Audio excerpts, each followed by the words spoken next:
10 years ago, I worked for a Land Rover dealership and I started there as a trainee. It was some of the absolute best times of my career, times that I don't think will be repeatable. When you look at little moments in your life, in your career, that was certainly a highlight. It was just such good fun. The customers were ace and the cars were wonderful. We had Discovery 4, we had Freelander 2, Defender, Range Rover Sport. It was just the best times of my life. And I'm still friends with all the people I worked with. I still know some of the customers. It was just an unrepeatable moment in time. So I'm quite protective of Land Rover. It's changed a lot. And I think 10 years ago when you worked for Land Rover, you kind of got it or you didn't. And I don't think it's quite the same as it is now. But I'd like to think I was one of those that got Land Rover. And it was just a magical time. So I'm quite protective of the brand, especially when somebody tries to be overly negative, misinformed or whatever. I'm quite protective. And certainly I'm intrigued when somebody tries to imitate Land Rover, which is why we find ourselves the Ineos Grenadier. So Sir Jim Ratcliffe was a huge fan of the old Defender, and he wanted to create a car when it was gone. He wanted to create a car that had all the capabilities and maybe was a bit better to live with every day than a Defender. I should know, I had two Defenders, and they weren't the best things to drive in the world, but they were so charming, and I was so annoyed when somebody sold one of my company Defenders. It was just something I just didn't want to give up. So yeah, let's see what this Ineos is like. There's more than a hint of Defender in it, as you can see. We've got pretty much Defender wings. We've got this raised centre bonnet, which screams Defender. We've got knobbly tyres. We've got the light bar, the roof rack, and this side steps as well. So we're just going to see: is it a Defender?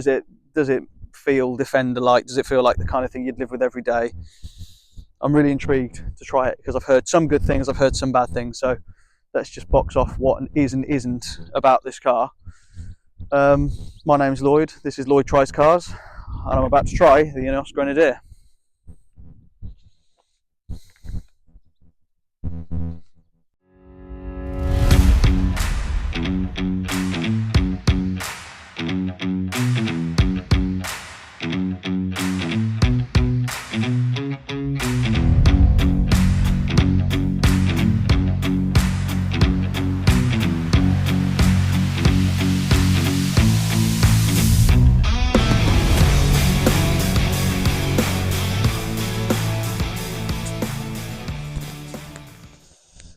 So what do we think about the way it looks then?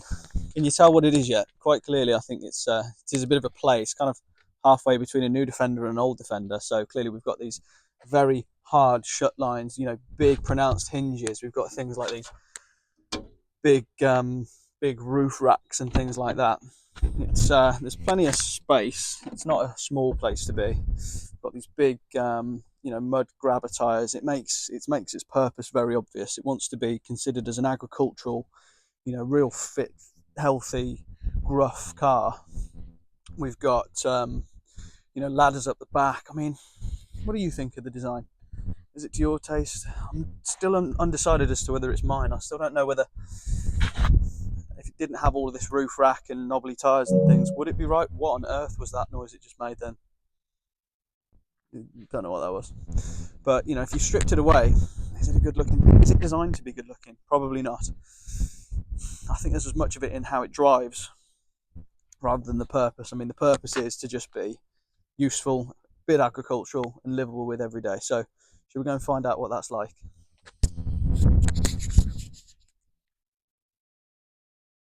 So before we do head out, I just want to show you the back slightly. Just open this up so you can have a little idea of boot space and things like that. So how do we open? Little lever there. What do we think? I think this is considered maybe a commercial version since there's no rear windows, but ample boot space, you would say. Rear leg room. How are we looking? Let's say I'm sort of 5'10". Not too bad actually in here. I think they've copied what they would call stadium seating of the Discovery, so I can kind of see up and over what the front passengers are doing. So yeah, all right in terms of interior space and quality at this point.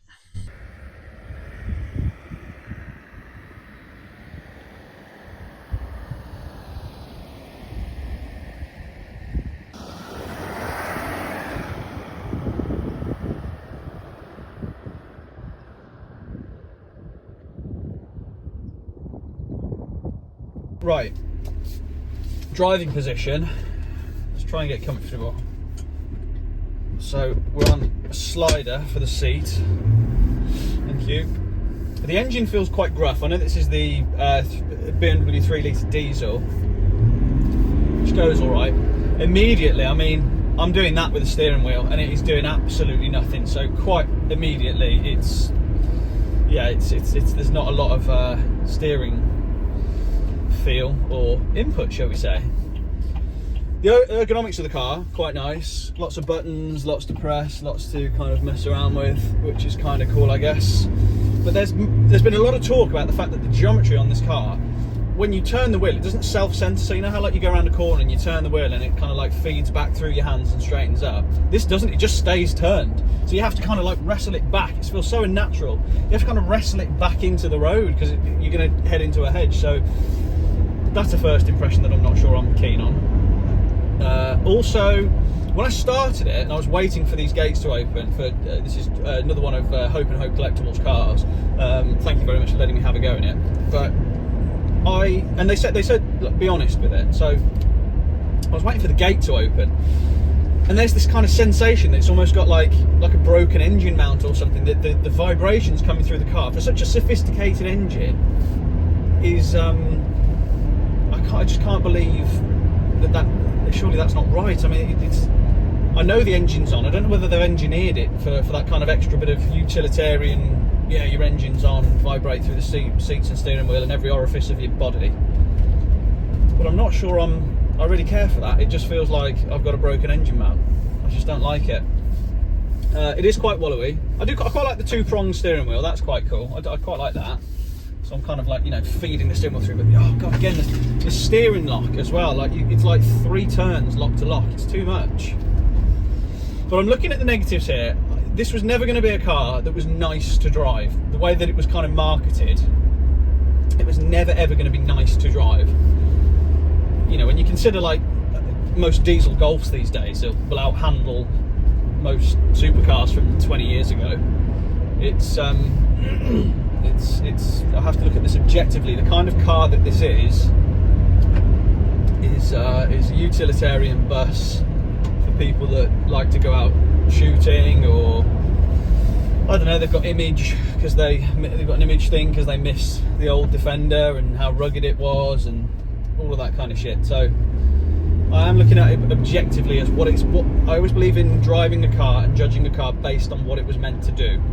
So, funnily enough, it's been a weird kind of day today. I've not long jumped out of a 600 LT, and that drove exactly how it was meant to drive.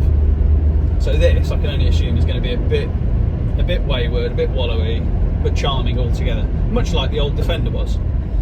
So let's judge it based on that criteria and focus on the things that, you know, the briefs, were they hit?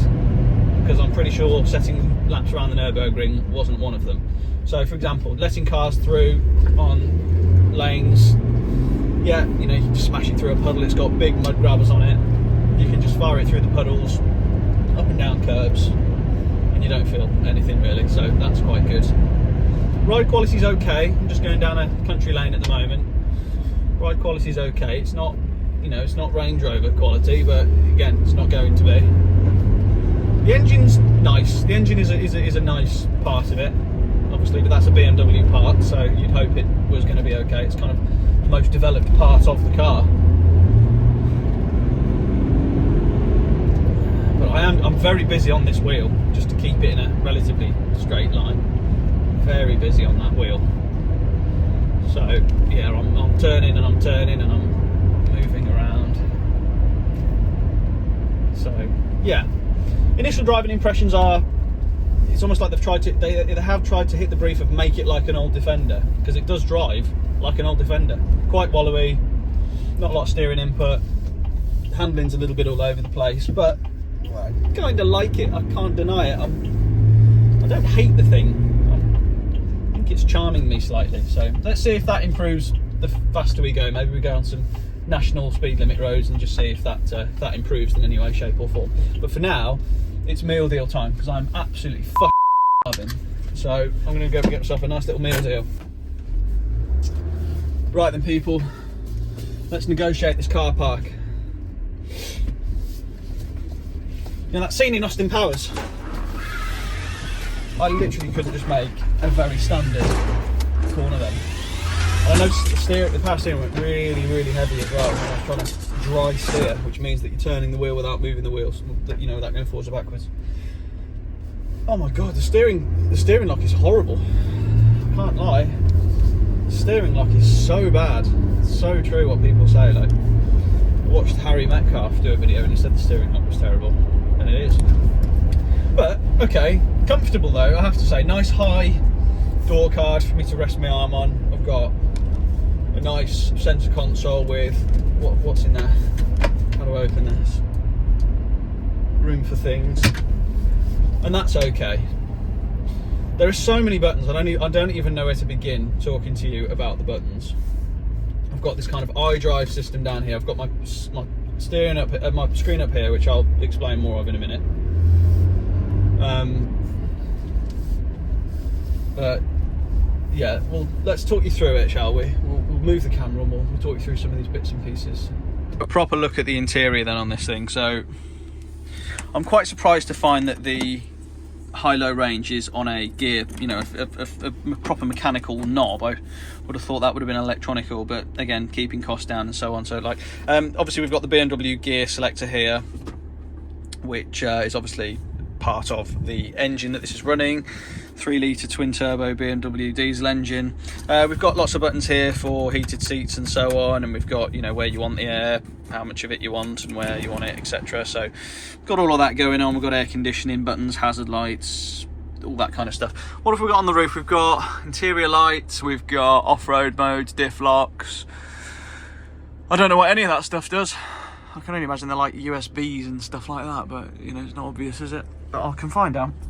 On the steering wheel, we've got cruise controls, etc. We've got a little toot button, which is your little small, minor, polite, I suppose you could say, button for things. What have we got here? We've got obviously all the usual bits and pieces there for opening all the opening all the windows, and we've got light switches and stuff around here. So yeah, it's all pretty standard stuff. There's nothing too crazy going on with it. It's, you know, it's nice enough. It's got the USB Type-C connectivity in here. What else have we got? We've also got USB as well. So yeah, it's all right. All in all, interior, it's okay. It's not perfect. You know, the material qualities are quite nice on the steering wheel, but not great here. But then you only rest your elbow on this. Some slightly cheaper plastics on top as well there, but you know, you can rest your phone on there. It's acceptable. So you know, the materials and quality materials in here are acceptable. So yeah, I've got this kind of iDrive system down here to control these bits and pieces down here. Right, now what have we got on the menu? Off-road, phone, home audio. So it's only on, it only gives you like a very kind of like thin piece of information to tell you where you're going. So audio, what have we got in there? I've got I'm getting a lot of reflections as well onto my screen from the radios. A lot of reflections on the radio screen from the windows. So far, I'm not loving the interface, it has to be said. Not massively intuitive, but again, at early days, it's that kind of car that it does need a bit of time to master its infotainment. I'm sure I think it's got Apple CarPlay, I'll find out, but that's what will ultimately go on. So we've got heated seats, that's good. I've got air conditioning. Yeah, the buttons are very obviously geared up to kind of go against this trend that Land Rover, oh my god, van coming towards me then on a junction, and I was heading for his lane. So, and that was not my driving, by the way. That was entirely the car, I'm sure of it, because it is a bit of a weird thing. So we're just heading down this lane now. We'll chuck a few bends at it, but we'll come back to this because I've actually found myself on quite an interesting bit of road. Now, this footrest is absolutely messed up. I feel like my knee is going to touch the steering wheel with how high this footrest is. I'm sure lots has been said about it, but it is a very strange footrest. But again, this isn't a lap time around the Nürburgring. This is just how does it get itself down a country road? Is it tolerable? I mean, it's quick enough for what it needs to do. Right, how is it over these over this little section? So tip it in, left. Obviously, there's going to be a bit of understeer. It does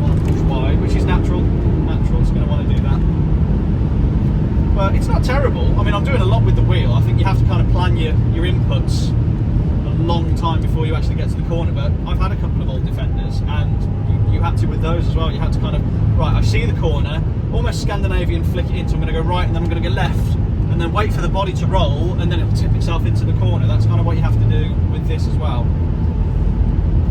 I don't mind it. Handling doesn't offend me. It's not great, but I'm not buying it, again, because I want the handling to be great. You know, if I wanted it to be great, I'd go buy a Lotus or something. So, yeah, it's acceptable. It does the job. It does the job, nothing more. It's never going to be great, is it? The bum warmer's coming on very nicely. I have to say that the heated seat's very good. Quite like that. Quite like that. Right, so coming out of the village, back up to the national speed limit. Yeah, it's all right. It'll do. It will do. We've got, obviously, coming back to this infotainment-y stuff down here, you've got these little sidebars that tell you, you know, if you want to go to a different menu, but so far it hasn't picked up a single DAB channel the entire time I've been on the move, which is not great, but I'm sure with a bit of tinkering it will. Don't really listen to the radio anyway these days. I mean, who really listens to the radio? You're just going to listen to podcasts and stuff, aren't you? So, I've got my little horn. You hear that? That's my little horn, and I've got a proper horn for when I get into it with truckers, things like that. Not that I ever would, but you know. So again, it's just flashed up that it wants some fuel in it, but I've got almost half a tank. It's telling me it wants refueling at 74 miles range. Interesting. What does it take me for? Some sort of idiot? I can't refuel my car with it all. That's interesting. So just went through a little bit of a left-hander and a compression there, and it shut the traction on. Interesting. Okay. But you know, on the whole, it's acceptable. I think it's perfectly acceptable as a thing to drive down the road. It's acceptable, but we're not judging it based on is it good to drive down a road or not. We're judging it, is it good to live with? Could you use it as a family car? Could you go off-road in it? You know, that sort of thing. So anyway, right, my meal deal choice today. I really just fancied a classic ham and cheese. I've gone prawn cocktail. I've also spotted a packet of knickknacks, so I've hit them up as well, because knickknacks are absolute key. I have got another little gem as well, which I don't normally go for, but I've gone for a little Terry's, because I love a Terry's chocolate orange. So I've gone for a Terry's chocolate orange chocolate bar.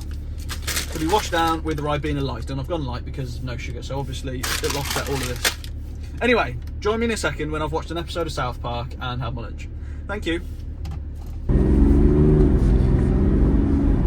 So again, you'll notice just how strange it feels to have your right leg in, right leg out. No, sorry, your right leg down by your I'm done with the accelerator pedal, doing everything here, and your left leg just sort of sat here, just chilling out. But like it's sat so high, like it's like it's not even a fist between my steering wheel and my knee.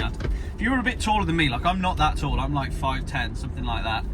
And if you had like a long knee, you'd be like sat like this with your foot over the pedals. It would just be really annoying. So, you know, I think some bigger people would be struggling for places on, you know, how to put their left leg. Where you'd put it, it'd be yeah, very annoying. So that's not ideal. Towns and things like that, what I'm finding is this lock. I mean, just to get around this car, I'm doing so much steering. In a normal car, you sort of do this and then that, and that would be it. Not enough in this, I'm afraid. So you've really got to steer the thing to get around your obstacles. But it doesn't feel huge. Like, it's not intimidatingly big. It doesn't feel like you're gonna struggle down your average village, especially at rush hour, you know, school picking up times, things like that. It doesn't feel like it's too big. What have we got in the back? Plenty of storage. We'll talk about the interior in a minute. But yeah, on the whole, I think town driving you'll be okay, but you just got to remember, you've got to steer it a bit. You've got to make sure that you're on top of your game when it comes to the self-centering issue as well.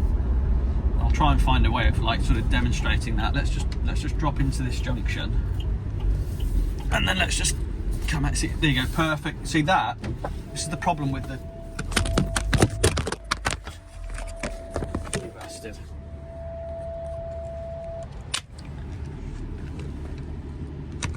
Okay. Apologies, we dropped the. Right, let's try that again. So, perfect case example. Let's try this self-centering issue. So, there's an old Bentley goes past us. Cool. Right. So normally the car would straighten up, but instead I'm heading back towards the pavement. So, did you see what I mean there? So, we'll just do that again. Give me a second, and we'll find somewhere. Okay, we'll swing in here, and then we'll swing back out of here.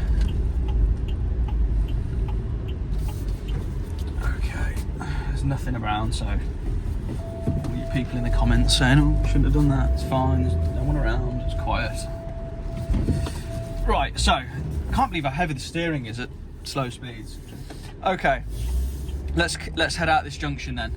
Ordinarily a normal car would self-center and you'd be straight at that point, but not this one. You have to really steer it back in its lane. That's a bit annoying. Not the end of the world, you get used to it, but it is annoying.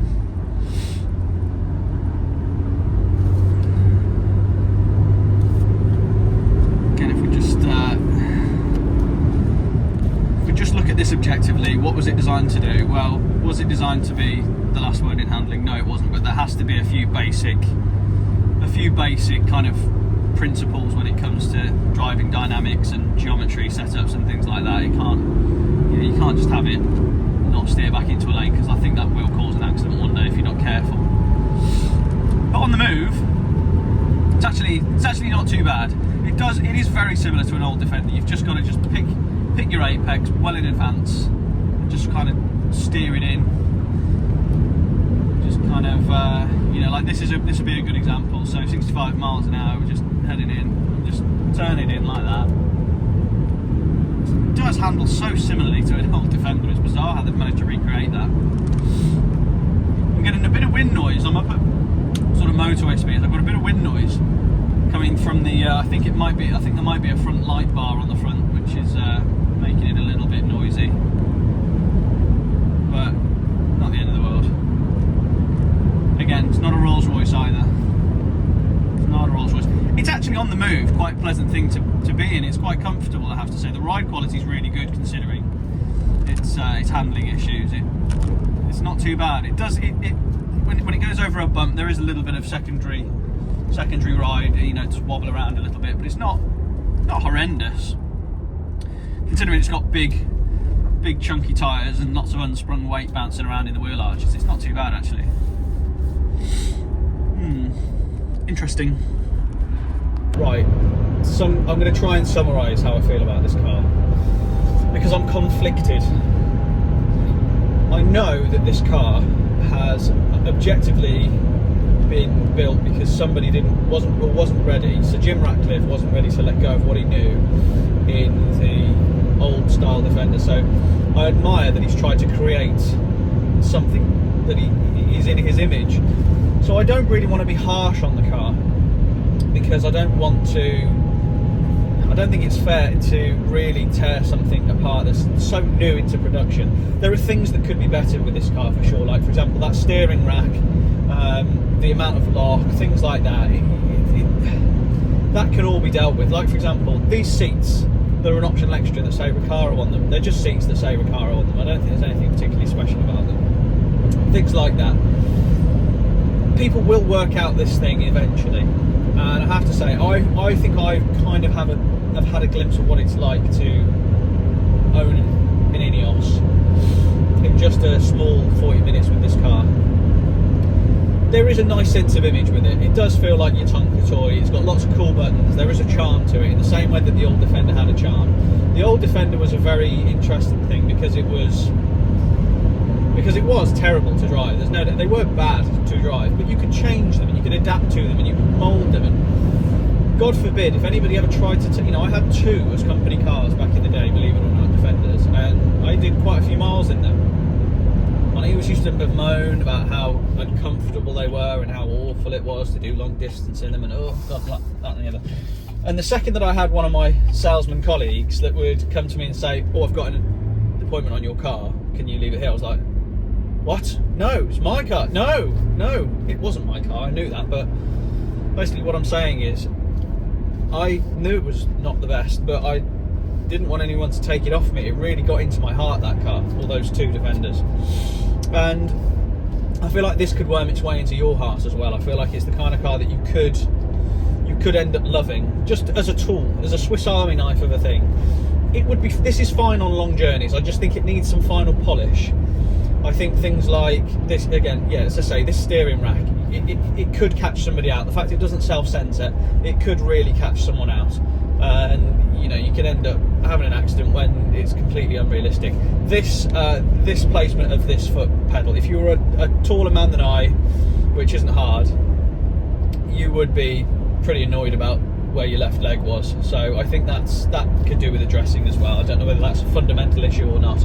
I know that they're starting to customize these things a bit more. You've got loads of accessories, things like that, but come on guys, like don't sell Recaro seats as Recaro seats.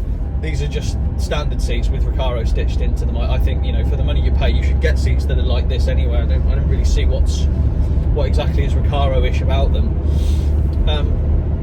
But as a whole, as a car, it is a 7 out of 10 car at this point. I think it's, as a vehicle, taking emotion out of it, it's a 7 out of 10 car.